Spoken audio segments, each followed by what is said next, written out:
मुंबई आग्रा राष्ट्रीय महामार्गावरील इगतपुरी जवळील घोटी टोल नाक्यावर कर्मचाऱ्यांचा उद्धटपणा आणि दादागिरी पुन्हा एकदा चव्हाट्यावर आली आहे.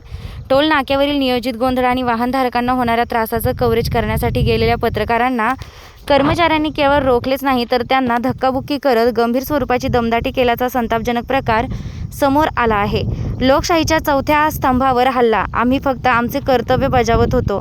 टोलवर सर्वसामान्य नागरिकांची लूट आणि अडवणूक होत असताना त्याचे चित्रीकरण करणं हा आमचा अधिकार आहे. मात्र कर्मचाऱ्यांनी गुंडगिरीच्या भाषेत आम्हाला धमकावले. वाहनधारकांचाही संताप. केवळ पत्रकारच नव्हे तर सामान्य प्रवाशांनाही या कर्मचाऱ्यांच्या अरेरावीचा सामना करावा लागत आहे. फास्टॅग स्कॅन न होणे किंवा सुट्या पैशांवरून होणाऱ्या वादात कर्मचारी थेट अंगावर धावून जात असल्याच्या तक्रारी प्रवाशांनी केल्या आहेत. प्रशासकीय दुर्लक्ष. महामार्ग प्राधिकरणाचं या टोल नाक्यावरील कर्मचाऱ्यांवर नियंत्रण नसल्याचं चित्र दिसून येत आहे. दहशतीचं वातावरण. टोल नाक्यावर सुरक्षेसाठी असलेले बाउन्सर आणि कर्मचारी प्रवाशांवर दहशत निर्माण करत असल्याचा आरोप. वृत्तसंकलन जितू कानडे, नाशिक.